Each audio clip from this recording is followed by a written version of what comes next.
Hey guys, welcome back to my channel, and if you're new here, I'm Miriam Dow, wife, mama for real estate investor and entrepreneur. First off, thank you so much for showing me so much love on my last two Instagram posts. Y'all, this guest, like at this point, I don't know, am I just gonna quit Airbnb? And it's a thought that's been creeping into my head a little bit more than often now. And I have to be completely honest, it depends on where you are in your life. So when I started my Airbnb, I had one child in grade school. My three daughters were in daycare. Now I have two children in grade school. I'm busy. I have gymnastics, I have basketball, 2 other days throughout the week, or all these activities. And now, as you know, as I racked up and I have 3 Airbnbs, it was just so much pressure. It's like today I'm like, you know what?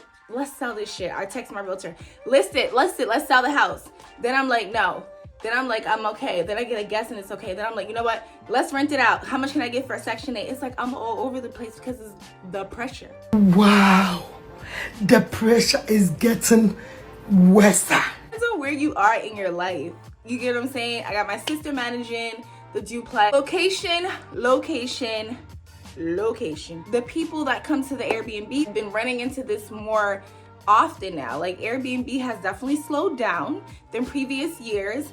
But I'm just saying, it's like people come to the Airbnb, they don't really like the surrounding areas, and then they find any little excuse to get out. I had someone book the Airbnb yesterday, messages and stuff like that. He said him and 4 of his colleagues are coming to work in the area. 5 people screened him. He's good. He got good reviews.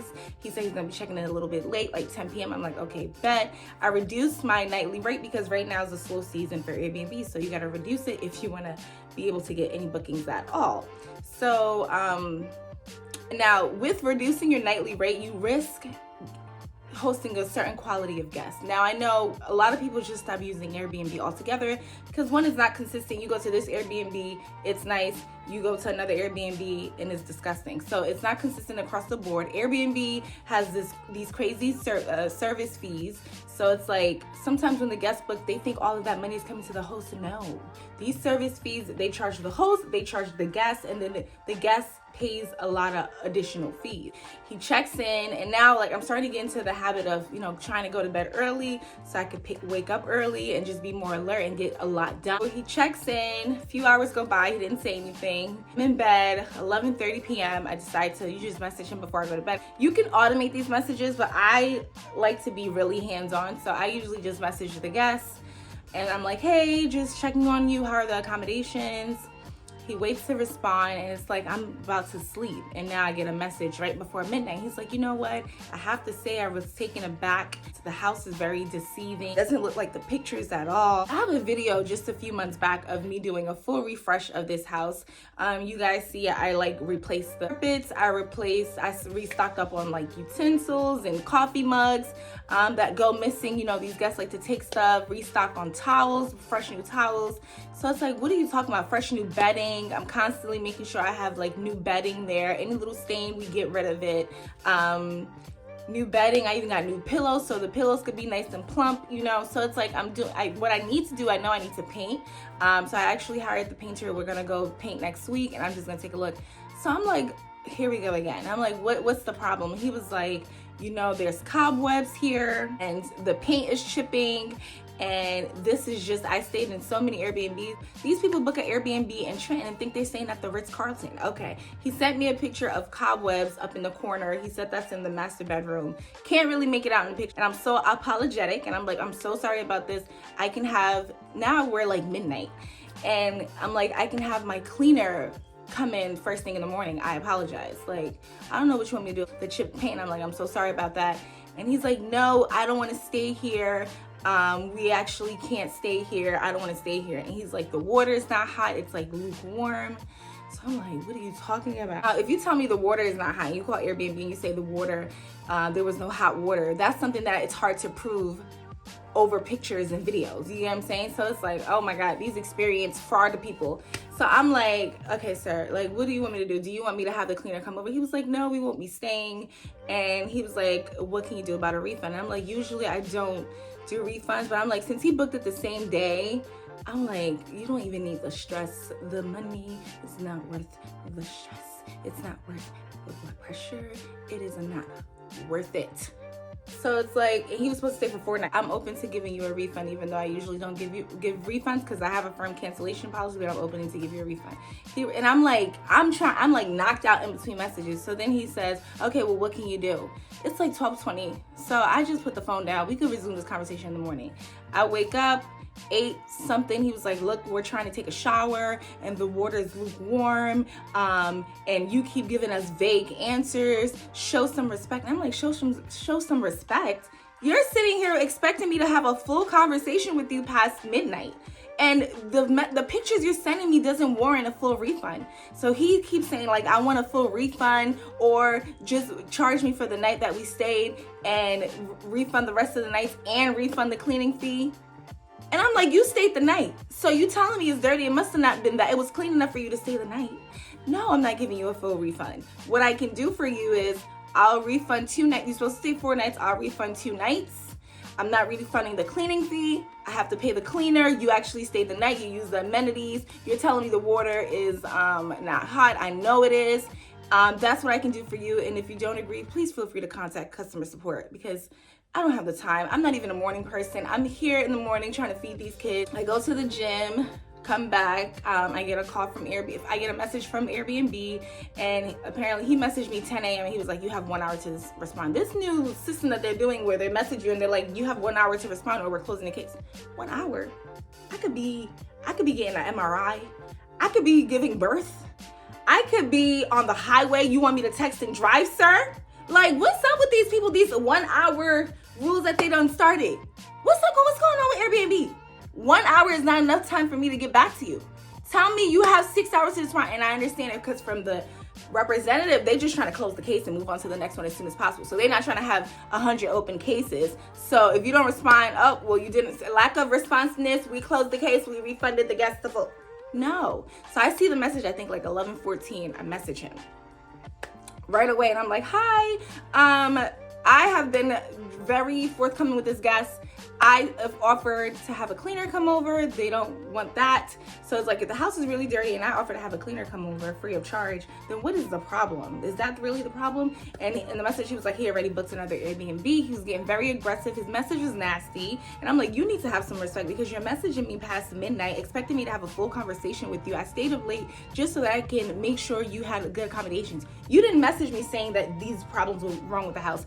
I messaged you asking you if everything was okay. So it's like, I'm the one entertaining you here, and you want me to have a full conversation with you at past midnight. I'm a mama 4. You have some respect. So I can either give you 2 nights, or you can call Airbnb. I messaged the guy. I sent him the photos that the guy sent me. He sent me scuff marks on the wall. He sent me chipped paint on the railing. He sent me cobweb in the corner. He sent me a door, one of the doors for the master bedroom. When they installed that door, it needed to get shaved down a little bit. So when you push the door, you have to push it a little bit hard. So in the process of that, the paint that was on that side came off. He sent me a picture of that. Sir, the paint that's missing on the inside trim of the door is the reason why you want to leave and you don't feel comfortable, and it's just filthy, and you stayed in all these Airbnbs. This is Trent. This is not the Ritz-Carlton. Like, I don't know what you think this is. This is a one-person business. You go to a hotel, you stay the night. They're not giving you a refund. You can't come to a small business, stay the night, and ask me to give you a full refund. So just, who's paying for that night that you stayed? Like, it's becoming too much. I'm starting to ask myself, is it worth it? And it's like, every guest is not like this, but the few guests that you get like this, and this is what comes with lowering your nightly rate. You start to attract a certain guest that you don't want in your house. So I sent everything to Akash. His name was Akash, a representative from Airbnb. And I'm like, I tried to work with this guest. They were getting aggressive. I told them that I was willing to refund them 2 nights. He was getting very aggressive with me, very passive aggressive. He was like, well, how about you go take a shower with 4 of your friends in cold water? First you said it was lukewarm, now you're saying it's cold. So the cleaner went right away after he left.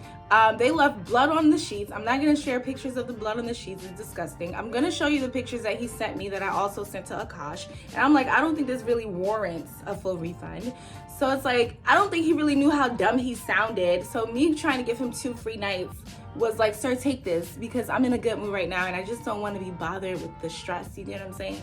But I'm willing to do this even though I don't have to. But since you want to act like that, now I'm not giving you shit. So Akash was like, Akash reads all the messages, he looks at all the pictures, and I'm like, my cleaner's there now, the water's boiling hot, what is he talking about? We don't know what he's talking about. I don't know why he's lying. So then Akash goes ahead and called me, and he's like, Miriam, I just got all your pictures, and I'm here to tell you that you are completely right. I don't see any severity in the pictures that this guy has sent, and it's up to you, it's up to your discretion. Like, scuff marks on the wall, okay, chipped paint on the railing, it's wear and tear. This is an Airbnb. The paint chipped, okay, there's no lead, you got everything that you need, you slept in a warm bed. Like, if you went in there and there was rats running around all over the place and it was disgusting, you wouldn't have stayed. He thought he was gonna be staying for free and then he could just, you know, the rest of the 3 nights they can go somewhere else. No. So now the Airbnb specialist is like, okay, Miriam, it's up to you. What do you want to do? And I'm like, I wanted to give him 2 nights, refund him 2 nights. He still didn't cancel the reservation as of now. So the likelihood of me getting someone to book my Airbnb this weekend is low. It's Super Bowl weekend, and I'm just gonna have to bite the bullet. And no, I'm not interested in giving him anything now. He was like, okay, you don't have to. I'm gonna go ahead and close this case. I'll call the guests on your behalf. And thank you so much for being a host with Airbnb. And that's it. Thank you so much, Akash, for being a very nice gentleman working for Airbnb. Don't let these people bother you. But what I want to say here is my property is literally a unicorn, which means it's very rare because I have an Airbnb in the hood. Now, my particular block is a nice block. Now, the block of the duplex isn't as nice. And when I say as nice, is my block is quiet, no one's standing outside. And then the block of the duplex, when the weather is nice, people are usually standing outside, they're playing music. Now, if you're familiar, if you come from where I come from the hood, it really doesn't bother you as much. But when you come from maybe a bougier area, bougier zip code, you don't know what's going on, you see all these people outside, then you're gonna feel some type of way. So location, if you want to have a short-term rental, there's still money to make in this business. Airbnb is not dead. I'm really thinking about quitting this location. And yes, I still want to have my Airbnbs, but I'm definitely going to make sure they are in nicer locations. I'm thinking about having them international, Middle East, Africa. So that's really the route I want to go, where when you buy a home, you actually own the home and I don't have to pay all these high fees and property taxes and interest and all that. So that's the route I'm going in. It's a high chance that I'm just going to turn this into a long-term rental. Right now, my mortgage was $1,184. It went up to $1,657 because my taxes went up, insurance went up. I was able to get them to spread it over 24 months instead of 12 months. So my payment is $1,491, I believe. Once I pay that amount in escrow, it's gonna come down to like $1,390. It was right about $1,400. So I asked my realtor and she said that I can make this a long-term rental for $2,100. $2,100, it'll be a Section 8 tenant. I'll have my money every month and I'll be making it, once we get down to around $1,400, I'll have $700 to be mine. And most of these people that are doing, long-term rentals, they're making $300, $400. I'm not doing nobody's $300, $400. Like, what am I? But $700 honestly is not bad because it's going to be a peace of mind. I won't be managing it. I'll make sure to get a property manager. So that's probably going to cut into the $700. They usually charge like 10%. So let's say 10% of $2,100, probably $210 or something like that. Probably walk away with $500. I mean, listen, it depends. Like, if you have 10 properties, $500, 10 properties each, it makes sense. But I'm really thinking about the peace of mind because it's like people get excited, they see the pictures, then they come and they get disappointed. And I'm a Libra. Like, I don't really need that energy because it's like, you're not happy, so now I'm sad because you paid me and you're not really happy because the situation. So it's like, I'm really thinking about just quitting and making this shit a long-term rental and calling it a day. Guys, I want to make some freebies for you guys, and I have some ideas of freebies, either a welcome guide.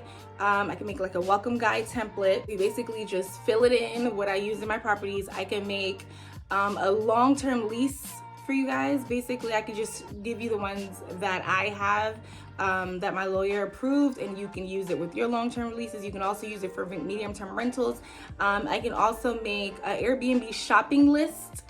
If you guys need help with like shopping lists for your Airbnbs. I did create an Amazon storefront, so check that out. I'll put the link for that right here in the description bar. So basically all the stuff that I have in my Airbnbs, I started to link it in my Amazon storefront. And the fourth freebie idea was house rules. If you guys want me to make a nice little template of house rules. So tell me out of these 4 freebies, which one that you guys actually would want, because I do want to make a freebie for you guys. So let me know, and that should be coming up next week. Ebook is coming up soon. As you know, my ebook is the goal is to have it ready by Valentine's Day. It's getting designed right now. It's already been proofread. I'm getting so many good feedback from family and friends that I'm sending it to, so I'm really excited to share this ebook with you guys. But thank you so much for watching. Do you think I should just give it up and store the furniture for the next house and make this a long-term rental? Like, what would you guys do if you was in my position? Because at this point, it's not worth the stress. Like, my workload is going up. Next year, I'm gonna have 4 kids in grade school. I'm gonna be helping 4 kids out with homework and stuff like that. And it's like, I don't really want, and these messages are always in the night. I don't know if I'm really, I'm starting to get more, I'm already bougie, now I'm getting bougier. So tell me what you think. That's it for this video. I'll see you next one. Bye.